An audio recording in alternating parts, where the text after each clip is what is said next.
So we are really excited to have a special guest today. This is Chip. You are the CEO, Chief Executive Officer of Yamaha Champ School. Did I get your title right? CMO and Chief Garbage Taker Outer and Floor Sweeper, and I change tires and Right. clean up That's the how the motorcycle classroom. world Throw actually away works. plastic water bottles is in my title. So yeah, no, we're a really small company. So myself, Chris Paris, and Keith Culver run the company on a daily basis and kind of split up stuff. I typically handle the front end of things.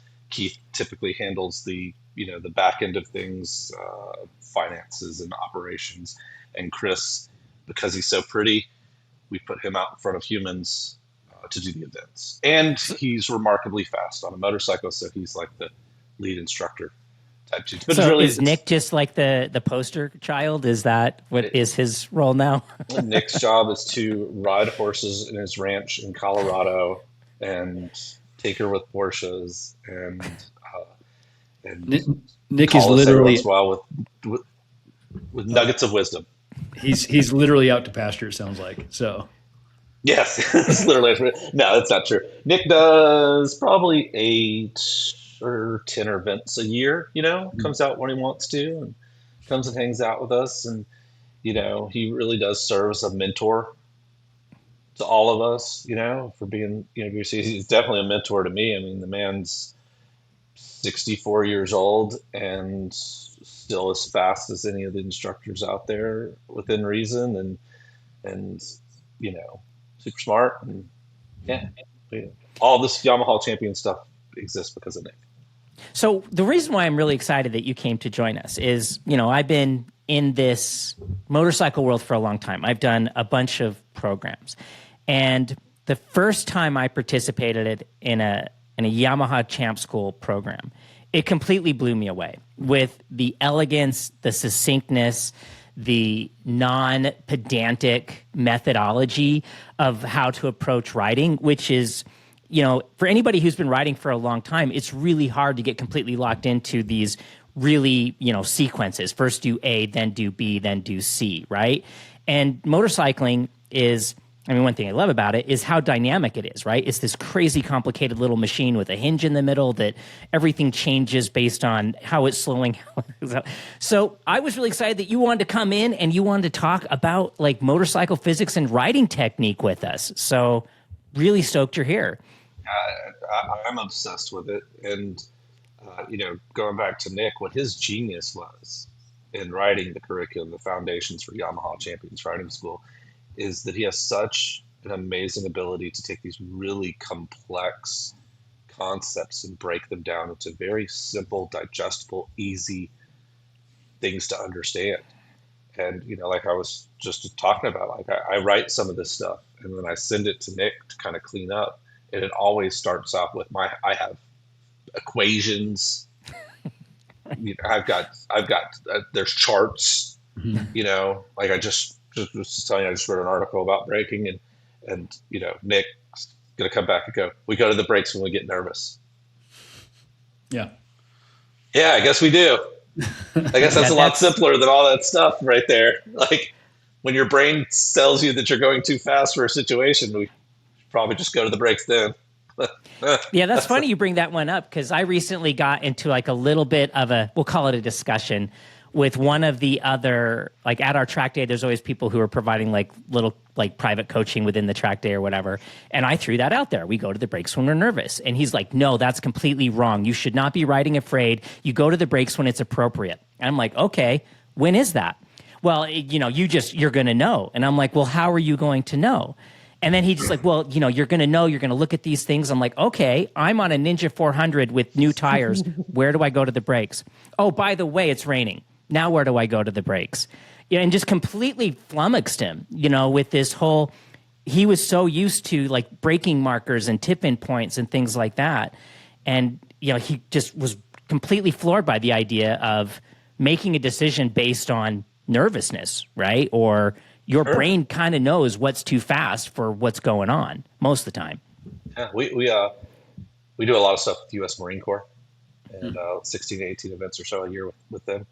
And the original stuff with this was we go to the brakes when we get scared. And then we're working with the Marines. We'd say this, and these guys would go, well, I don't get scared. Oh, well, okay, how about nervous? All right, I get nervous sometimes. It's like, okay, cool. Well, and it captures everything, right? So like I remember talking to Chris Paris about it, and he's like, well, if you really want to go fast, you wait until you're nervous before you go to the brakes, right? And it's like, oh, okay. Like. Well, and again, it's just one of those simple things. We get nervous at different times for different reasons. Same bike, same track, same corner. I'm going to get nervous a lot sooner if it's raining. And I think exactly, it's a great description. When your brain says, oh, I should slow, instead of closing the throttle or maintaining throttle, we should go to the brakes because our brain says we can slow. And if we want to slow, that is the best tool to accomplish this task in the least time and distance. Well, that's pretty universal. I could apply it on the street. I can apply it in the parking lot. I could apply it in a dirt road. I could apply it for turn 1 at Mugello. Mm-hmm. And it applies to all riders. If you're a new rider and you're approaching an intersection and you're like, oh, I probably should slow. Let's go to the brakes. Let's slow. Let's get the situation under control. I can assure you, I've had the privilege of working with a lot of world championship caliber riders, and they get nervous too. And that's when they go to the brakes. When they go, I'm not going to make this corner if I don't go to the brakes now. It's all universal. That's kind of the genius about what Nick's put together with this curriculum. Well, let me ask you this, because I've noticed this too in my coaching, that the riders who try to push past nervous, by the time they go to the brakes, they end up doing it more abruptly because now they've pushed past nervous and now they're into that initial stage of panic. Right. I was working, I just got back from a school at NC Bike. The boys are still there. We had a big, long 8 days there. And I was working with this lovely woman on an Aprilia RS 660, and she kept just closing the throttle and going into the corner. And so I was working with her, and I said, look, I need you to pick up brake pressure here. Even if it's 1%, I need you to pick up brake pressure here. You're turning in on this unloaded corner. And her interpretation, this Aprilia's got so much engine braking that I feel like I'm going too slow. She was happy with speed, but she wasn't happy. She didn't have direction yet. So she would close the throttle. And I go, look, here's what I want you to do. I want you to go to the brakes. And I don't care if you're too slow in the middle of the corner. I don't care if you're bored. I don't care if you feel like you're going to tip over. Let's go to the brakes. Okay? And so we went and did a couple laps, just parked in the middle of the corner. So I brought her in and I said, okay, how did you feel? She's like, I'm bored. I'm bored everywhere. I'm parked in the middle of the corner. I go, cool. Now let's try to accelerate out of every corner before that with the intention of picking up the brakes. And she's like, yeah, okay, cool. So she does this, and all of a sudden now she's picking up the brakes where she was closing the throttle and now carrying the brakes until she was happy with speed and direction. And how I got her there was, let's get confident on the brakes. Because the reality is nobody's scared to accelerate. They're scared they won't get the damn thing stopped. And so if we could build confidence on getting the thing stopped, we're bored in the middle of the corner. That's where the confidence comes to it. Now accelerate towards that corner so I can pick up brake pressure and carry it lighter, longer. And that's the foundation of kind of what we do. That's why we start with brakes. We talk about brakes all the time. We rarely just talk about like, hey, look, I want you to take away your lean angle and see the exit and soak this thing. It's all about building confidence on the brakes. It does so much, and that's the key. With you mentioned the nervous part. I think one of the other parts that does, or one of the other benefits of doing that, is you're kind of reinforcing the idea that, hey, you're the pilot, you're in charge. It's your decisions that decide what happened next. And you should listen to those inputs, those voices that are saying, hey, this is probably fast enough. We should slow down, versus saying, hey, it's not the two board yet. Don't brake. It's not the two board yet. Like you're putting some value back on their instinct and what they're thinking. So. Sure, absolutely. And the beautiful part about this sport and what makes it so much fun and so challenging is that something's always changing. Mm. I use this example often in the school. I was working with Kyle Wyman. He's one of our instructors. Several years ago, he was on a Ducati Panigale in Superbike, and we were at Road America. And in Superbike, it uses a 24-liter tank, weighs about a little over 40 pounds of fuel. At Road America, you consume all of it. It's very normal for the bikes to run out of fuel on the cool down lap. The tires are, brand new, off the warmers, super sticky, lots of grip. And so over the course of that race, the bike loses 40 pounds of weight. And it's 40 pounds of weight that's kind of up high, up front, over the front of the bike. And the tires go from super grippy to utter garbage.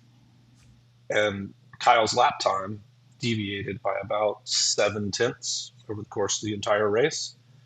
And, you guys were talking about this in the last podcast, I think. It's like, well, that guy must be super consistent.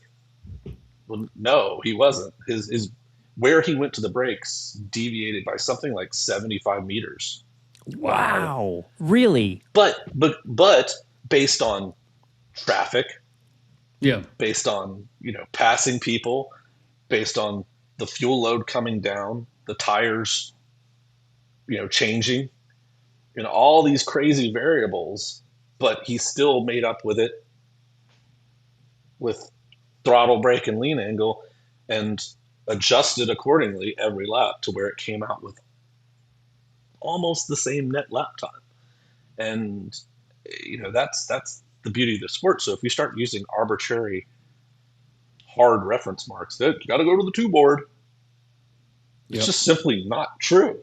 Like, it's a reference in space. And Freddie Spencer talked about it, going from the 500 to the 250, back-to-back sessions. Yeah, those brake markers are there. Yeah, they're reference points in space, and I had to use them because the 500 was so much faster than the 250. But there was no absolutes. Like, I had to go figure it out every time I was going into turn one, from the 500 to the 250 back to the 500. Mm-hmm. They're just reference points in space. And so we have to figure it out with our eyes and, our fingers and, our feel as to when we go to the brakes and how long. Interesting though, where we go to the brakes is often huge deviations. Where we come off the brakes, though, is within feet. So the brake release is infinitely more important than where we go to the brakes.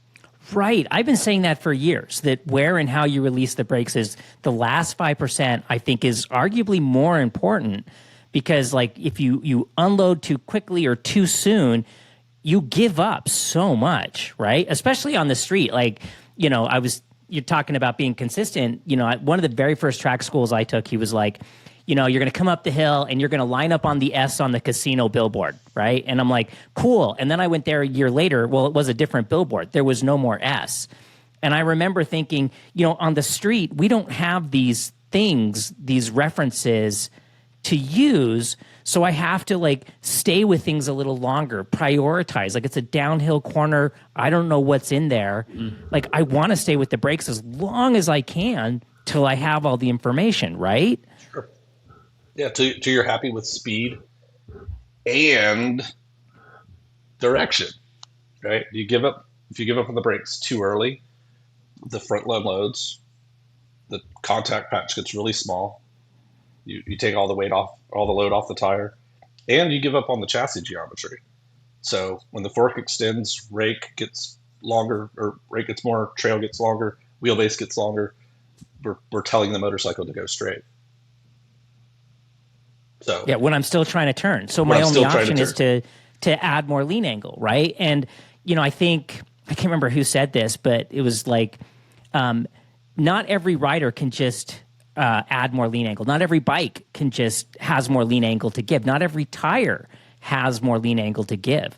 But we're all capable of slowing down. Yes. You know, right? Yes. Yes. I mean, that's why schools in the rain are so good.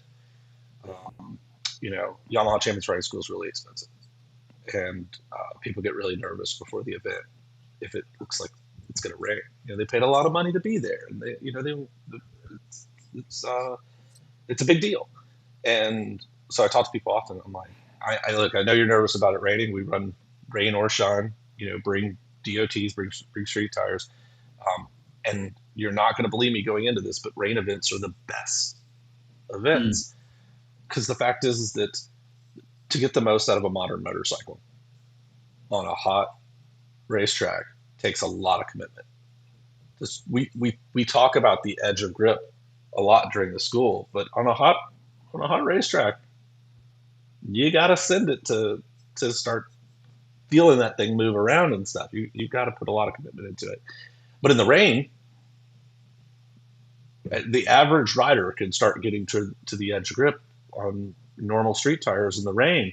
And so you can just get an immediate feel for all this stuff that we're talking about with the edge of grip in the rain. For an average rider, they immediately start seeing the benefits of, you know, using some body and taking away lean angle. You know, they immediately start feeling the benefits of, you know, being smooth the first and last 5% of the brakes. They immediately start seeing the benefits of, hey, I've got to wait till I take away lean angle before I really start to add throttle. Otherwise, this thing's going to spin. And so I love rain events. I think they're fantastic. And I think every rider should ride in the rain as often as possible. I really like doing it on somebody else's motorcycle that I don't have to Just in case. No, I don't have to clean it. Oh yeah, the mess. Yeah. The funny thing is, we've made this joke, and you know, Brian and I have been control riders for Apex track days for 20 years now, almost. And our big crash days are always the hot, sticky, warm days. That's always where the crash rate is really high. And it's, you know, we take our grip for granted when we think we have all of this available to us. Sure. And the confidence is high. You know, you've gone in there and you've kind of been abrupt with the brakes. You've thrown a lot of lean angle and stuff. You've gotten away with it. You go, well, if a little bit's good, a lot's better. I think it's great you talked about the rain being such a good training tool almost. We actually, even on the last conversation, Dave, we talked about the dirt and, you know, riding in low grip environments and how it's just you get the same, it's how you develop that feel. You get that same chance to learn and develop a sense for things, but the risk is so much lower, you know, and because the speeds are lower, so you can actually get to that limit much more easily. I had a CRF 100, XR 100 that had, what is it? Is it a 16-inch wheel? So you take the rear wheel, you put it on the front. So 16-inch wheels on both sides. You just lace it. Yeah. Right? Oh, that's crazy. You lace the rear rim on the front, and so you were at 16-inch on both sides, and they're Bridgestone trail wings, and we raced them at Josh Aaron's house in Dublin, Georgia, and CMP car track and VIR car track, and in parking lots and that sort of stuff. And I had that thing for probably a decade, and I never rode it a single time without crashing it. Right. Yeah. Not once. Yeah. Not a single time.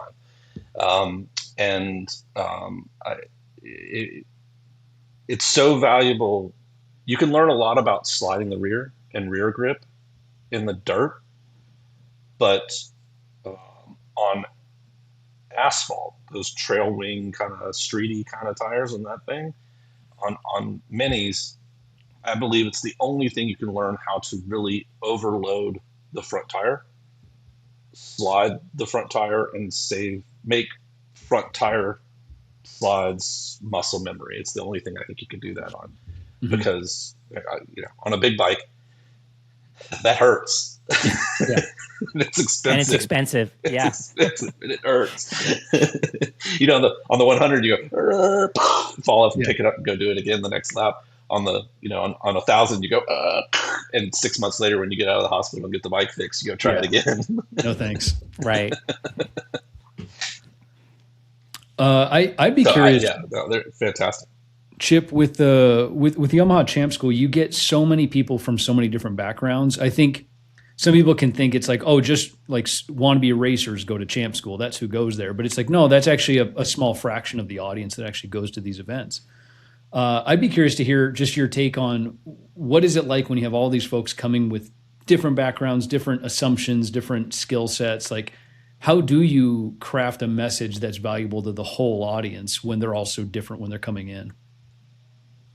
Sure. Yeah. I mean, it goes back to the universality of Nick's curriculum. I mean, when Dave first came to the school a million years ago, it was all club racers and A group track day guys at Champ School, right? Mm. And we just did the school at NC Bike last week, and sold out 28 students, and 4 or 5 of them. No, it was probably more than that. 10 of them have been doing track days, all novice group.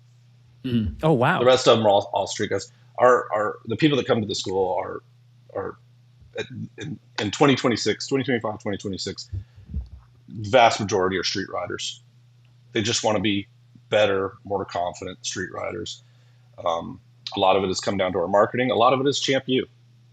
We built this online curriculum, we built 5 of them, and it gives people a chance to see the curriculum before they buy it. I mean, Champ U core curriculum is the 2-day school for the $3,000 2-day school. It's the whole thing is there for $80. We basically give it away. But the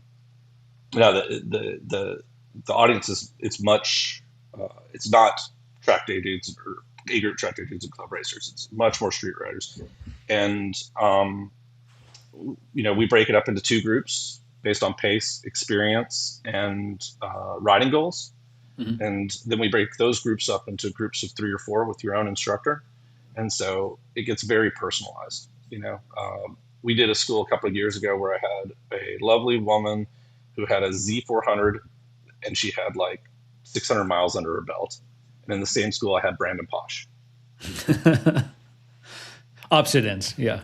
Right. So Brandon's won several Daytona 200s. He's raced a British Superbike. He races in Motor America Superbike. Amazingly capable rider. They were in the same school, and they never saw each other on track. They're in different groups, but they were learning the exact same things. Because the reality is, the physics don't change for a new rider versus an advanced rider. That lovely woman on that Z400 needed to go to the brakes when she gets nervous, and she needed to stay with the brakes until she was happy with speed and direction. After that, she needed to go to neutral throttle until she could see her exit and take away lean angle. Brandon Posh needed to go to the brakes when he got nervous. It was much, much later. He needed to stay with the brakes until he was happy with speed and direction, and then transition to neutral throttle, most likely for a much smaller period of time. And then when Brandon could see his exit and take away lean angle, he went to the throttle infinitely harder than she did. But it's the same process. Yep. And Brandon was working on, at the end of the 2 days, Brandon was working on the exact same things that woman on the Z400 was working on. She was working on her eyes. She was working on her brakes. She was working on her body position. She was working on direction. All the same stuff. Brandon's just working at it at a much smaller increments. That's it. It's the only difference. I wonder if I could ask you some of the questions that we get all the time on the channel.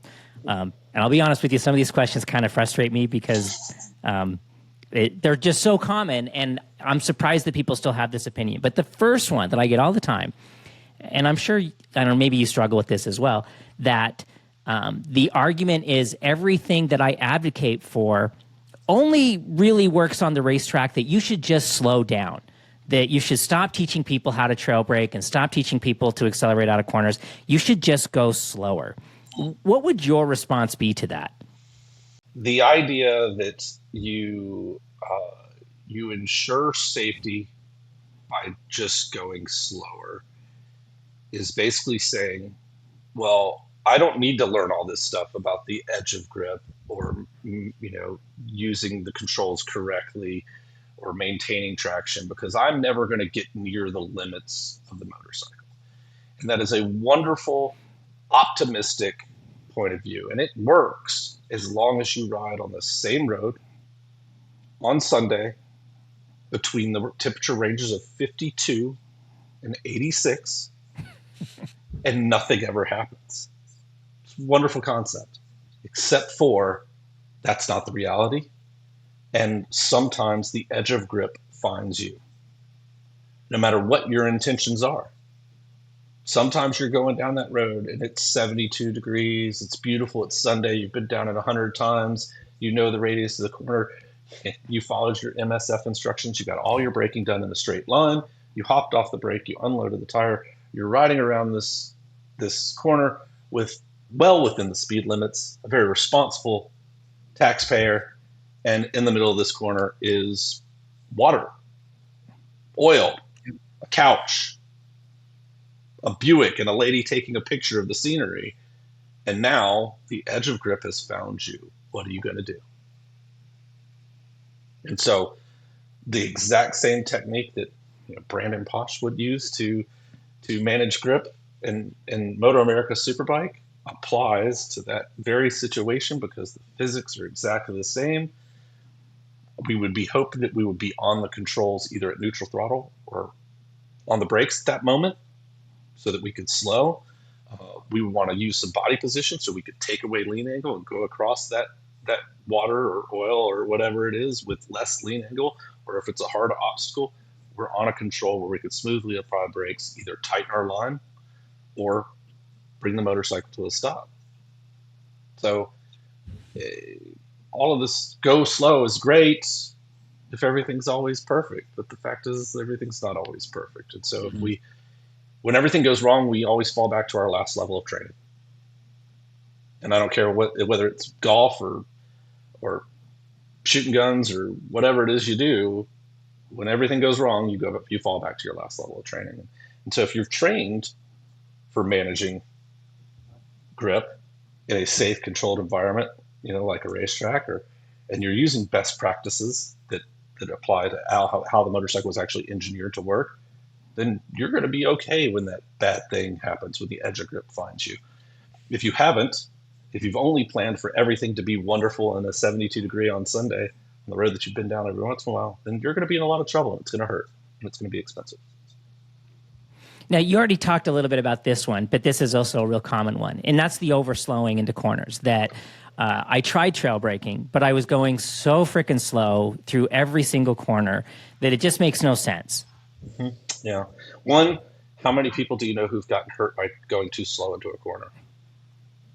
0. Okay. Right. So it's not necessarily a bad thing. The other one is this misconception that trail braking is related to pace.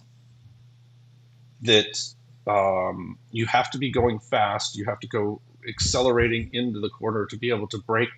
One of the misconceptions of trail braking is you have to brake to the apex. This is utter nonsense. If you're keeping the brakes on past tip-in, you're trail braking. If you use the brakes to turn into your driveway, guess what? You're trail braking. And I don't know anybody who goes to their brakes in a straight line, hops off the brakes, and sends it into their driveway. Not a single soul. Right? So you're already trail braking. When you turn into the Walmart parking lot, you don't get all your brakes done in a straight line, hop off the brakes and send it into the Walmart parking lot. You stay with the brakes until you're happy with speed and direction. And guess what? You're already trail braking. So it's just simply that. It's just keeping the brake light on, past tip-in, and until you're happy with speed and direction, and then transitioning to neutral throttle. Not accelerating. If you get all your brakes done in a straight line and just try to accelerate through the corner, it goes back to the old radius equals miles per hour. Mm-hmm. An accelerating motorcycle opens its radius, decelerating motorcycle reduces its radius. If you're accelerating around a corner, you're opening your radius. This is just physics. The only way to counter it is add lean angle, which is risk. Eventually, there's going to be a couch. Right. Or anything, or the corner tightens up, right? All the things right. That can go wrong. Yes. So we get a lot of comments from roadcraft riders from the UK, right? And they advocate very strongly. And the argument will be, well, we have these big giant hedges, so I don't have visibility. Our roads are really crappy and slippery. So it's far safer if I stay on maintenance throttle because that stabilizes the chassis. And I'd way rather be on the throttle through a blind corner than slowing through a blind corner. Kind of depends on the corner, right? The slowest point of the corner is variable. So, a tight 90-degree corner, that maintenance throttle is going to be very short. But if it's a long radius corner, sure, that maintenance throttle is going to be significant. It's going to be a long time, and a perfectly acceptable control to be on through the corner. But you should have kept the brakes on past turn in until you were happy with that speed and direction, and not accelerating.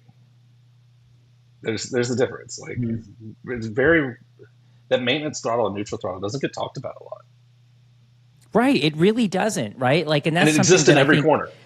Yeah. And it's, or that maintenance throttle is acceleration, right? That there's a difference, like big, long sweeping corners. I can't slow. And this kind of goes back to the brake to the apex. I did a video on this like a month ago, because even Sylvain Guintoli on his YouTube channel said, I brake to the apex. And I was like, I just watched video clips of you riding and you're not, like you were accelerating past it, kind of a thing. And this pedantic, or that it's one or the other, it's slowing or accelerating, right? Sure, great example. Like I always use the highway on-ramp. You should always be braking or accelerating. Well, if you were trying to brake all the way through the highway on-ramp, you would stop and tip over. If you tried to accelerate all the way through the highway on-ramp, you would be up against the wall. And so there has to be something in the middle. It has to be a maintenance throttle. So it's just enough throttle opening that the motorcycle is maintaining its speed. And that may be different from one bike to the next. In R3, that may be 15, 20% throttle. R1, Right, half a percent of throttle, but that's it. That's kind of the magic that doesn't get talked about, and I don't really like Sylvain. I met him before, a nice guy. I love that he does his channel, right? Like, it's such a good block of content that he puts out there. Yeah, I'm surprised you would say something like you need to break to the apex. I think it's it's more of like a language trope, right? Like we've heard it and we say it so many times that it's actually lost its meaning. That break to the apex isn't actually what he's saying. And I talked to Alex about this a little bit too, and he goes, is he trying to say that he's braking to get to the apex, not necessarily to the apex? Sure. Or we like to think of the apex as the point closest to the inside and middle of the corner. But the slowest point of the corner may be significantly far away from the apex. It may be before the apex. It may be after the apex. It may be, there's multiple apexes. It may be in the middle. There's always a difference between the slowest point of the corner, and we brake ideally until the slowest point of the corner. I mean, that's really from a high level riding kind of thing. I want to use the brakes. I want to arrive at the slowest point of the corner at the mile per hour that I'm going to be at the slowest point of the corner as accurately as possible. The only way I can do that is with the brakes. So. Right, and on street riding, I'm treating most corners on the street as an exit corner, right? So in most situations, I'm accelerating past the apex because I'm kind of hanging out and waiting until I get all the information, right? And so, like, every corner on the street, really, let's be honest. Yeah, the apex is almost a little bit irrelevant because I don't know where it is until I see the whole corner, right? Where on the racetrack, we might have like a double apex or these V things that we're doing all the time, But, sure. So, and like, the apex on the street, if it's a left-hand corner, are you really apexing? Because if you are, then you're on the yellow line and your head is in the oncoming lane. If it's a right-hand corner, then you're on the white line and your head is somewhere off the road. It's probably not a good idea. So is there really apexes on the street? Should we really be talking about apexes in the street? It's a much more accurate conversation. Let's talk about the slowest point on the street, or really even more accurately than that, the slowest zone, because it's not really a point. It's never really a point. It's an area, right? And so, how do we define it? The slowest point is the end of braking It is the point of maintenance throttle. It is the point of maximum lean angle. It is the point where the direction change happens. And the end of the slowest point is where we accelerate. And then if you really want to know the secret to the sport, you get to it as quickly as possible, respect it, and get away from it as quickly as possible. That's it. That's the whole sport of motorcycling. Have a nice day. But I think slowest point has a much more relevant discussion on the street than an apex. Or the decision point, right? Like, where can I see everything? Where do I get all the information? Like, what control do you want to be in at the decision point? If you're on the brakes or at maintenance throttle at the decision point, you're probably doing good things. If you're accelerating before you can really see where you're going, eventually that's going to catch up to you. Yep. And then a personal struggle I have, since we're going to get some free coaching here, I do all these press events, right? And I'm showing up with like Adam Waheed and Ari Henning and unbelievably talented riders. And then there's Dave, and it's like, I don't want to fall behind, right? Like there is this pressure to keep up, but also like, you don't want to be the guy who augers in on a press event, right? No. And so it's this constant challenge or struggle to be patient, just wait, like all these things like that. But I think a lot of people who do their Sunday rides with their local ride group are in similar situations where they don't want to get left behind and they don't want to fall down, right? Dave, I can sympathize with this so much. Call it a privilege, call it a challenge, but I get to ride with really ridiculously fast people all the time for my job. And you don't want to be the slowest instructor at Champ School, but we hire these people because they're that good, And so it doesn't bother me that Stefano Mesa and Cody Wyman and Chris Paris and all these guys, Hunter Dunham, and they're all Robertino Pietri. They're all much better, much faster riders than me. And also, the stage of life that I'm in, I'm not a pro racer. I'm not 25. I'm going to be 50 in a month. And I am an exit style rider, sir. Me too. Yep. I am conservative on corner entry. I get it slow, turn and pointed. I maximize all my corner exits. I went and rode with Cody on Sunday, and he was 1.3 seconds faster than me. We went and looked at data, and we said, "Oh no, it's slowest point, same spot, basically the same thing. Mile per hour down here at the end. That's all looks good. Everything, all in the brake zone." Yeah. He made it up in turn 1, turn 5 on the brakes, turn 10 on the brakes, and I was like, he's like, "Yeah, you just need to go later on the brakes here and do this." And I went, "No, I don't want to." I got nervous. The second off seems fine. I don't want to. Yeah, seems perfectly fine. My bike's shiny. Yep. Right. I get to go home to my little girls and functioning 4 limbs and I'm cool. You guys could go. You guys can have that 1.3 seconds. It's fine with me. So I don't see there's riding quickly within your limits safely is a good thing. You can modern motorcycles, modern tires, you can go really, really fast by just taking a lot of risk. Yeah. Right. Yeah. But the other side of that coin is that when it lets go, it's big, right? We were all riding around on Dunlop D207s, on CBR 600 F2s and F3s and stuff like that. The edge of grip, this steel flexi frame and crappy suspension and crappy tires. The edge of grip was real easy, and it got to it, and the margin was real wide. A Panigale V4R on new hot slicks have so much grip, and that means they have so much load in them. When they let go, when you find the edge, man, it's big. Yeah, it's big.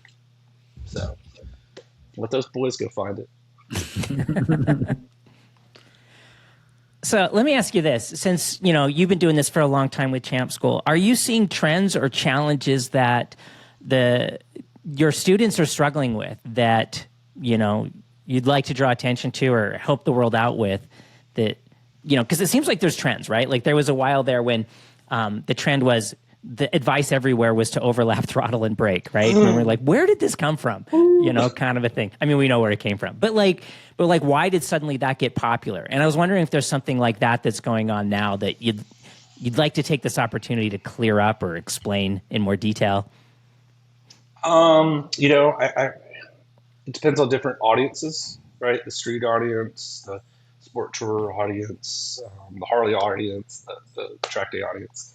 They all have different challenges because they all have different kind of riding goals and different metrics for success. So, right? The sport touring guys will come up to you and tell you how many miles they've done this year. Yeah. I find that the weirdest metric for success. Like, hey, my name is Bob, and I've got 3 BMWs, and I rode 150,000 miles this year. Okay, cool. It's a lot of freeways. Yeah. Right. From the track day guys, for sure, I think the biggest issue is kind of just related to what we were just saying, is people using lean angle as a metrics for success. The tires are so good, the motorcycles are so good, and you'll see these guys on Facebook, on Instagram, and everything like this, and you see their pictures, and they're dragging elbow, and they're just carrying a ton of lean angle, and you're like, he's like, I'm going to the track day with you next week, and you're like, all right, cool, I'll see you there, and you're thinking, man, this guy, he's gonna be getting after it.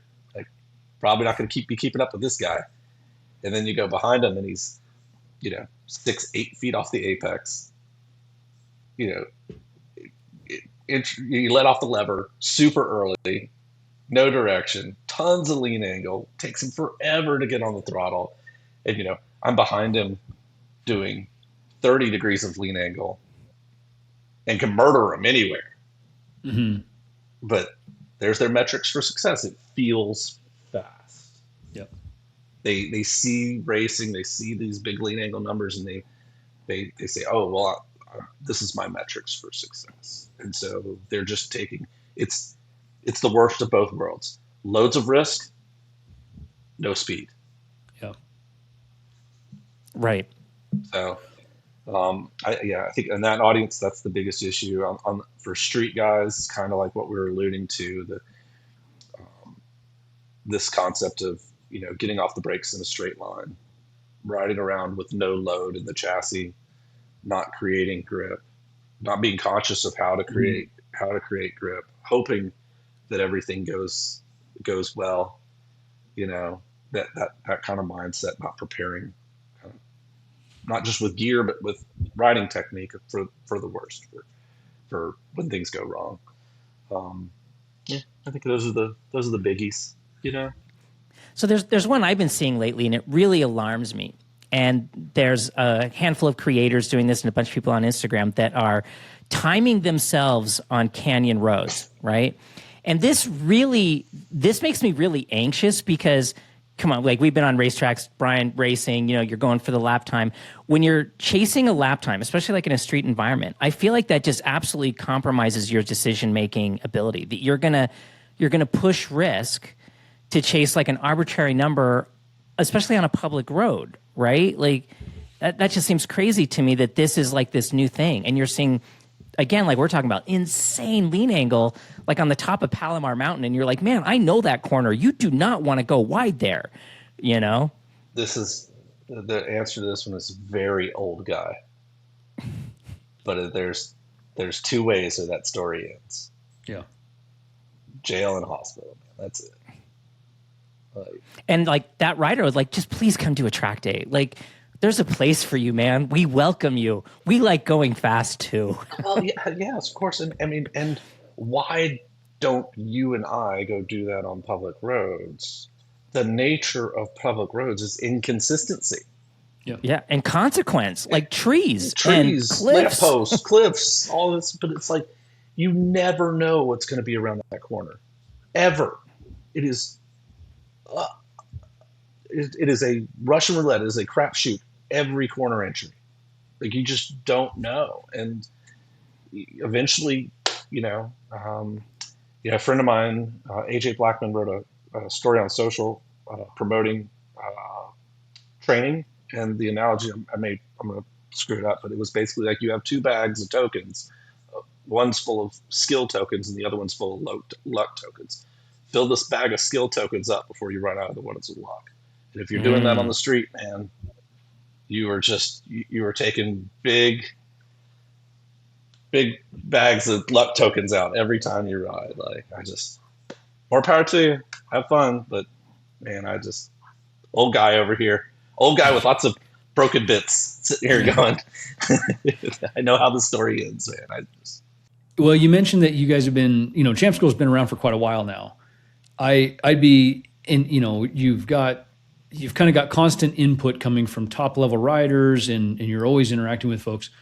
I'd be curious, what are some of the methods or theories or ideas that have actually evolved over time? So things that maybe we used to kind of teach it or present it this way, but now we've learned a little bit, or now we present it in a slightly different way.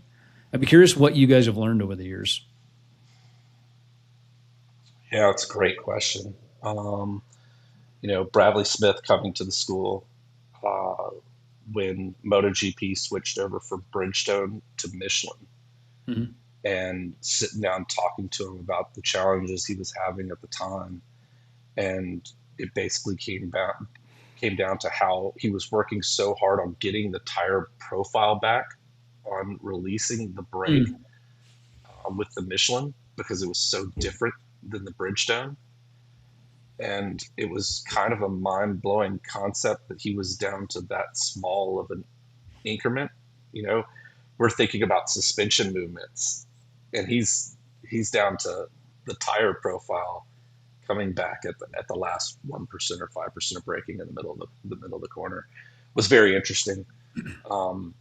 Thinking about how watching people and talking to people in MotoGP and stuff on what they're doing now in terms of body. Where we used to hang off to reduce lean angle, but they're carrying so much lean angle that the knees coming in kind of the other way, because you're just running out of room. And also what they're doing with body to affect aero is very interesting, because when they close off one side of the wings, they stop working and the other side's working. Is very interesting. Just kind of working with top level riders. We have to consider a lot with electronics nowadays. We used to spend a lot of time talking about downshifting, and so we have a drill for downshifting, and then we show up and everybody at the school's on a bike with auto blip. Yeah. So they're like, all right, we're going to go to the downshift drill and just ignore that auto blipper and use the clutch. And they're like, well, I don't want to. Yeah. This thing's brilliant. Like, why would I want to do that? And we're like, well, it breaks sometimes. And they're like, well, then I'll take it to the shop. I'll quit riding. Yeah, I'll just go home. I'll do crappy downshifts till I get home. How electronics plays into thing. We have to talk a lot more about ABS is pretty. Because we have these IMUs with the cornering ABS, and it's everybody has some version of ABS. We do a lot of work with Bosch. We work with their electronics engineers. We train their test riders and engineers, and so we get to talk to those guys about all the rider aids and ABS systems that they build.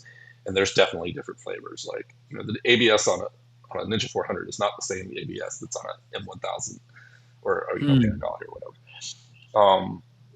And so, but people having to understand how ABS works. One of the common misconceptions is that ABS is going to shorten your braking distance, and it absolutely doesn't. What ABS exists for is to smooth out abrupt inputs. The car pulls out in front of you, you go, and you squeeze the brake lever, the tire will take a tremendous load, but it will not take an abrupt load. And so ABS smooths that out. But when the ABS starts pumping and brake release, brake release, brake release very, very rapidly to keep the tire from locking, it's also, every time it releases, it's extending the brake zone. Yeah. And so our conversation, well, we've had riders tell us they intentionally get into ABS to stop quicker. What? Yes. Really? Yes, absolutely. Because, ABS is there it's going to make it stop quicker. Trust the tech, man. Yeah, just mash it. Send it. So having that explanation that ABS is there to, if you're doing everything correctly and smoothly, you never know rider aids are there. Right.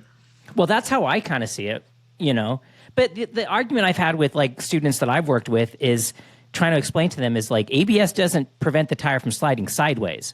Same thing with traction control, right? Like there's still lateral load you're dealing with here. You just can't whack it and hope that the IMU deals with it.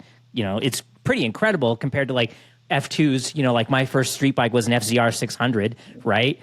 Analog experience with the choke lever down on the frame, I'm there. And now with IMUs and stuff like that, the stuff is legitimately remarkable how good it is. But going back to kind of what we were talking about earlier is understanding how these things actually work helps you make better decisions. And it floors me. Here's a funny story. Is Brian and I have the same bike. We both have Aprilias, our SV4s, right? Okay. Yeah. And I've always left my ABS on because I'm, and Brian hops on mine with the ABS on. He goes, "Oh my God, it's fine. You'll never notice it." And like, you didn't even hardly make it through like it activated, It was so aggressive for his riding.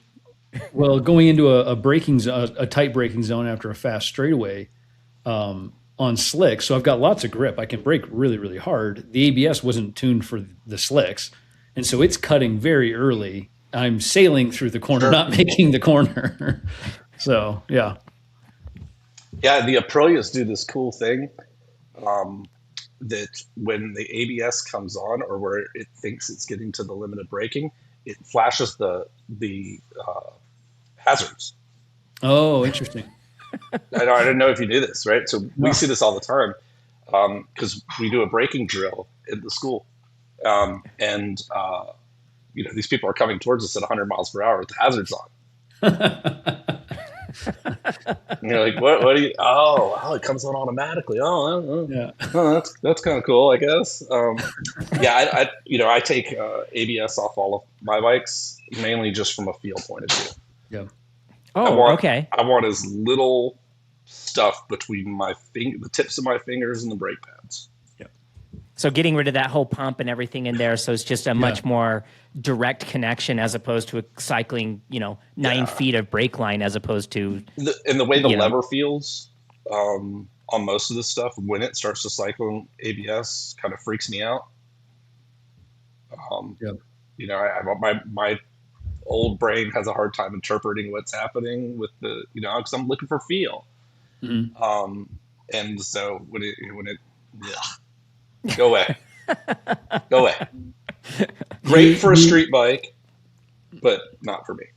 You mentioned, I thought that was really interesting with Bradley Smith with the switch from Bridgestone to Michelin. So my understanding, I obviously don't ride MotoGP bikes, but my understanding, the Bridgestones were a very, very, very strong front tire, and the Michelins have a much more strong rear tire. And so you've seen over the years, the bikes, even the design of the bikes has changed. It's trying to take advantage of that rear grip more and more. So you're seeing riders use the rear brake more and more too. I'm curious what you guys have seen at Champ School. How has that, seeing how they're using that and that kind of evolving? Because I can remember when I first got into track riding, you just don't touch the rear brake, right? It's there, but it's only there because it has to be, right? Nobody touched that thing. And now it's like I run a left-hand rear brake, and I have done for years, and it's a really common thing to talk about now. Mm-hmm. Yeah, for sure. Well, so the spec tire in MotoGP, the spec tire any series where you're allowed to do that much changes, you're going to get converging evolution. Mm-hmm. You're now designing the motorcycle around the tire. That is the tire is the second most important component on the motorcycle beyond the rider. And so all of the evolution goes around that tire. The success that Ducati has had over the last few years has been 100% around they have figured out how to use that rear tire better than everybody else. That's it. Well, and if you're noticing, like the rear brake rotors are getting bigger now on super bikes. Sure. Which is crazy, right? Sure.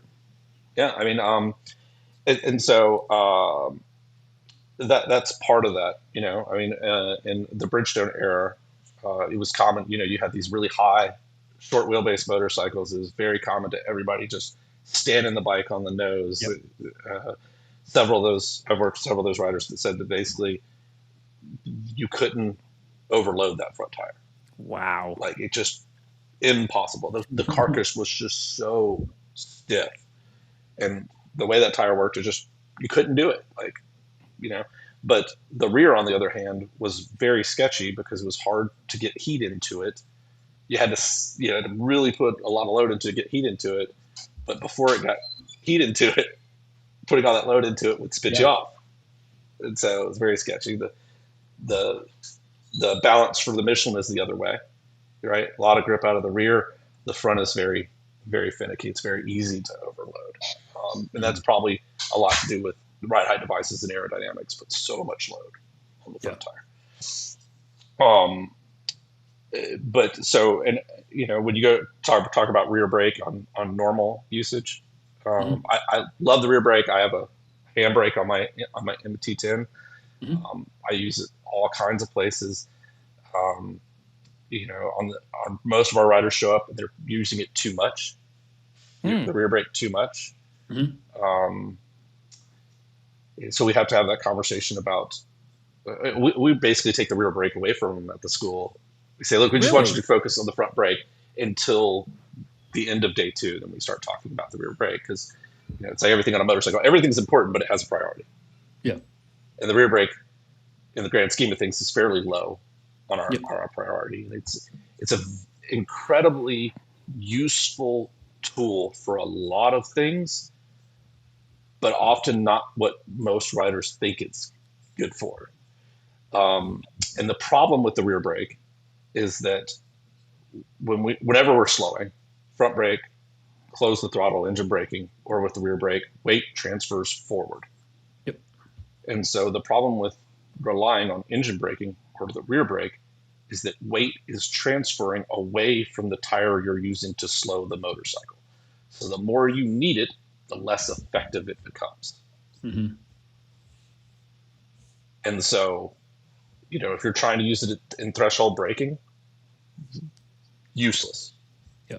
Right. If you're having to slow that much, you're taking virtually all the weight off the rear tire. And if you're trying to do it with the rear, it's just going to slide. People are more comfortable sliding, locking up the rear tire because we've all been doing it on bicycles since we were 6 years old because the rear tire is locked in place with the swing arm. The front tire, because of the steering stem, if you lock it, it changes direction, which means you, in most cases, which is very, very good, you fall down. So it's usually getting people to use the rear brake less in the beginning of the school and then reintroducing it after they've become more familiar with mastering the front brake. The front brake is the most important control on the motorcycle because it does so much, right? It controls speed. It controls chassis geometry, which people miss in a lot of places. So, you know, when the front fork compresses because it's on an angle, rake decreases, trail decreases, wheelbase decreases, the chassis becomes more agile and more willing to turn. And then it also controls front tire contact. So the front brake has just all these things. It's just the most important control in the motorcycle. And the rear brake is a useful tool for doing some cool stuff, but not really all that important. The best phrase I've heard with the rear brake, and it's one I've gravitated to, is that the rear brake complements the front, right? It exists to help out in these certain situations. Like, you know, Brian and I were talking about, you know, like if I'm fast on track and I'm not quite going to make my apex and and I'm like, I don't really want to add more front brake pressure, but I do feel comfortable adding a little bit of rear brake pressure and it'll just like pull it right in. Or steep downhill riding on the street, you know, where the back is getting kind of like, you know, we're just putting so much load into that front tire and I'm not really going all that fast. It's just steep. So it's this little complement, right? I can use it in these little places, but I think because we're so nerdy about it, right? We've been doing this for so long. We get really excited talking about these nerdy little, almost fringe little situations, you know, with the rear brake. It's like, oh, this is cool. I never, you know. But for someone who's maybe new to the sport, they might get overwhelmed with that and think the rear brake is more important than it is, right? Again, people crave absolutes. Yeah. Right. So you say anything about the rear brake and they go, okay, we're always going to use it here or something like this. And really, what I try to tell people, especially at the school, is that rear brake is all about rear tire load. If there's load on the rear tire, the rear brake becomes an option for a bunch of different things. Oh, I like that. So if we want to use the rear brake, we just have to be very conscious of rear tire load. If the tire's unloaded, the rear brake doesn't have a use. Or so you're on like an adventure bike with your wife on the back, right? Like rear brake's fantastic, right? You know, not to say that your wife is a lot of rear tire load, but I'm just or maybe saying, it's your husband on the back. Yeah, right? there's your Maybe, husband on the that fat dude's on the back of the day. Got a lot of rear tire load. No, I like to use it. We'll use it right before the front in a heavy braking zone to control front chassis pitch, right? But this is, you know, we'll call it an advanced technique or whatever. It's very sketchy because you go to the rear brake for a fraction, go to the front, load it as the rear starts to unload. You have to come back out of the rear. So it's a very small period of time just to keep the front from it's mechanically slowing the rebound of the rear shock. Right. Which is fascinating, right? You guys have that great thing in Champ U where you're bounce it up and down, and yeah. I could slow the thing going out. So I like to use it there as we start to trail off brake pressure. You know, you could use the MotoGP stuff as an example, right? Go to the brakes, downshift, downshift, downshift. The left leg comes out, starts dragging on the ground because we want to lower the center of gravity. You can watch them when the foot comes back onto the foot peg, the rear brake comes into play because now by the time that foot comes back onto the foot peg, the rear is we're trailing off brake pressure. The rear is starting to load, and we're starting to load the rear tire with centripetal force. And so if you look at data from Moto2, specifically, their brake graphs build brake pressure up, lots of brake pressure early, trail off, and then the rear comes in late and it peaks in the middle of the corner. No kidding. Because the rear is so loaded with centripetal load, and you have this big slick, you can now build a lot of brake pressure with the rear and continue to slow the bike while taking brake pressure off the front and allowing the thing to turn. And then, of course, using it on corner exit for wheelie control and spin control. Again, trying to keep it out of electronics because, you know, the first stage in electronics for traction control or wheelie control is closing the throttle plates and then cutting ignition. And so if I can control it with my hand or my foot or whatever you're doing with the rear brake, I've got it wide open. I've got maximum power and maximum potential for acceleration. So those are some of the places that I like to use it. I think the mid corner part that you mentioned with hey, you've got this chance now because you really can't add much front brake at that point where you're at with lean angle, but you've got this really, really big loaded rear tire. There's these great photos, especially now that with Moto2 switching, they're on Pirellis. The tire carcass is generally a little more flexible, but there's these great photos of that sidewall it is collapsed. It's smashed into the ground. They've got tons of grip on that rear end. So yeah, you can get away with a lot of stuff on that rear tire. So, Dave, since you're a high profile media guy now, very important, very recognizable.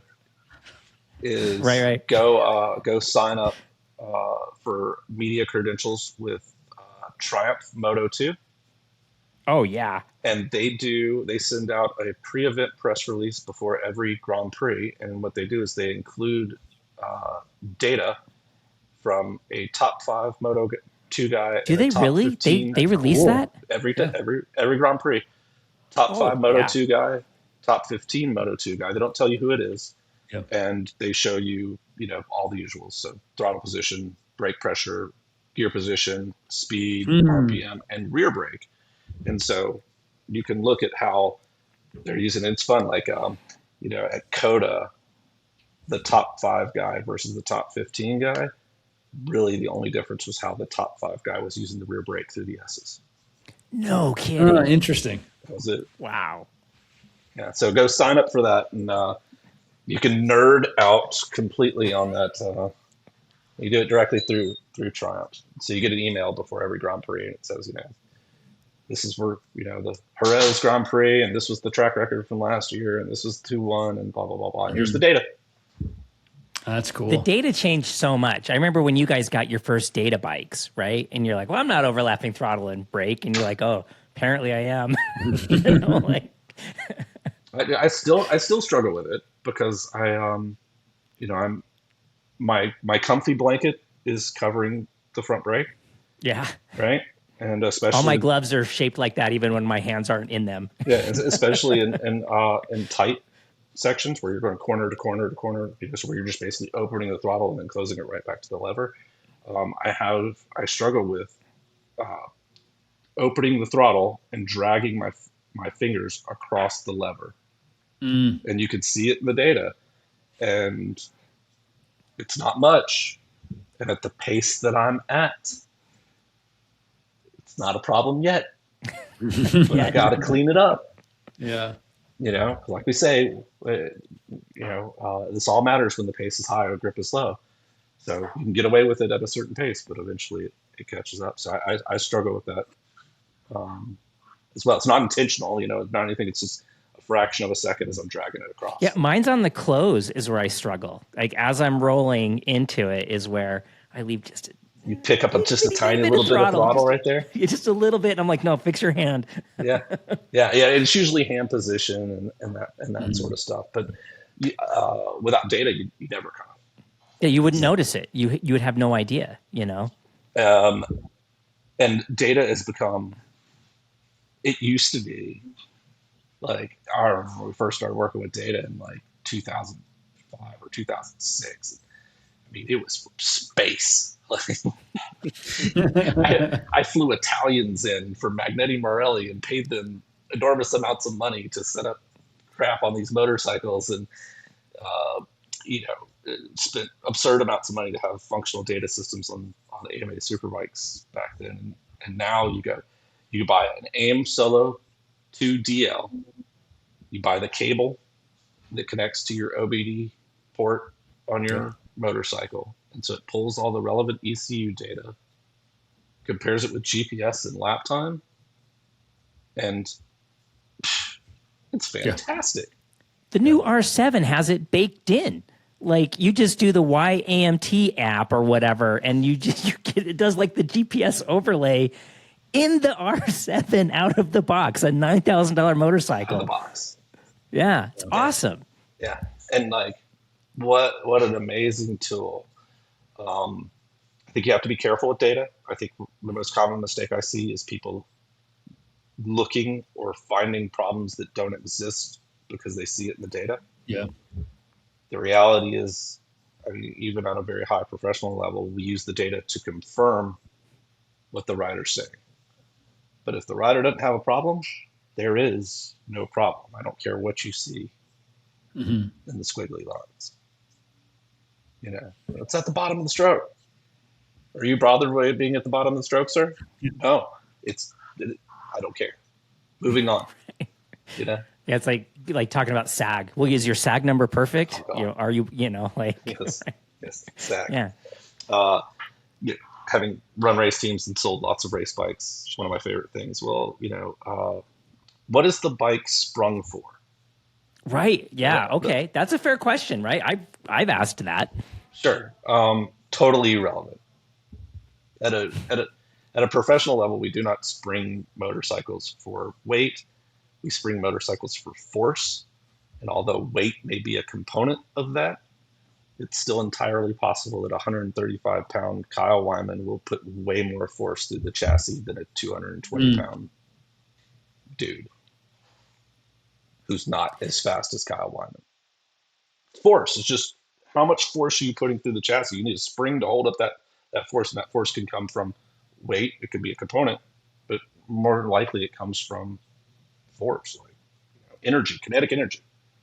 How do people find Champ School? And I think if you're willing, we would love to have you or anybody else from Champ School come on, and if they're willing to chat with us. This was a lot of fun. Yeah, I will come on anytime. Like the last podcast, I think if anything, you guys covered so many topics that could be their own podcast, like just individually, and you hit them like you did 10 of them. You know what I mean? Right. So yeah, I would love to come on anytime. You guys pick a topic and we'll go after it. Of course, the rest of the boys, I'm sure, would be, as well. Yeah, I think you have a motor officer that we would love to chat with, because we get people at times like, well, Brian and I are lucky. Utah Highway Patrol has started working with us through a program, and it's to see the light bulbs come on, because there is a lot of people out there like, well, the motor cops do this, so that's what I'm going to do. And you're like, well, we train a lot of police departments, and it's really a huge problem out there because they are exquisitely trained at low speed stuff. Yep. And if they were only asked to do crowd control, great. They are exquisitely trained for that. But they're asked to do high speed pursuit. They're asked to do VIP escort, where they have to block off an intersection and do 100 miles an hour to the next one before they get there. And they have zero training at speed, and they want to apply kind of the same methodology as doing a circle in an 18-foot circle as you would slowing a motorcycle at 100 miles per hour. And there's some similarities, but the physics of 3 gyros, front wheel, rear wheel, and a big crankshaft going 100 miles per hour, it's a different challenge. And so we train a lot of those police sports. I got 2 officers actually. Steve Ritchie, who is Las Vegas PD, 30-year veteran. That's who I'm aware of. Yeah. Also, Rob Grimsley, who actually does police sales for Harley Davidson, and this guy is like the Rossi of police rodeos. So if you get pulled over by a motor officer and go, yeah, look, I know Rob Grimsley. They're like, oh man, what?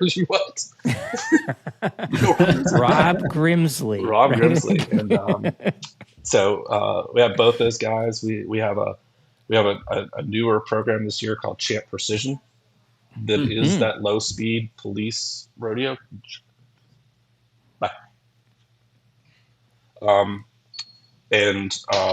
So because people ask about the same thing, they go, look, well,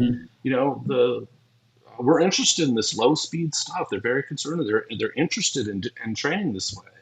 And so we get to do kind of both, where we say, this is the environment, but this is why we're riding it this way. And then this is how it applies at speed. And so, it's fantastic. So how do people get a hold of you? Champschool.com is the easiest, right? That's the main site. I also work with Into Track Days on the East Coast. So right on. Excellent. 60, 65 track days up and down the East Coast. So yeah, those are the main things. If we have a B2B company called Factory Motorcycle Training that we use to work with places like police departments in the Marine Corps and Bosch and stuff like that. So we do that. That's kind of behind the scenes. But Champ School is the Yamaha Champions Riding School. 2-day Champ School is the main curriculum. Champ Street, so 1-day curriculum held in the paddock with a little bit of speed-controlled track time. Speed controlled because you don't have to wear full leathers. And then the Champ Precision program with the low-speed stuff with the Rob and Steve. All right, super cool. Well, everyone out there, Chip, thanks for joining us. Check out Champ Products. There's so much going on. And again, thanks so much for hanging out with us, and we'll see you next time. Listen, thank you guys for everything that you do to educate riders and help grow the sport of motorcycling. So the sport of motorcycles grow, and I don't have to go get a real job. There you go. I love it. We want the sport to grow. That's really what we're after. Yeah.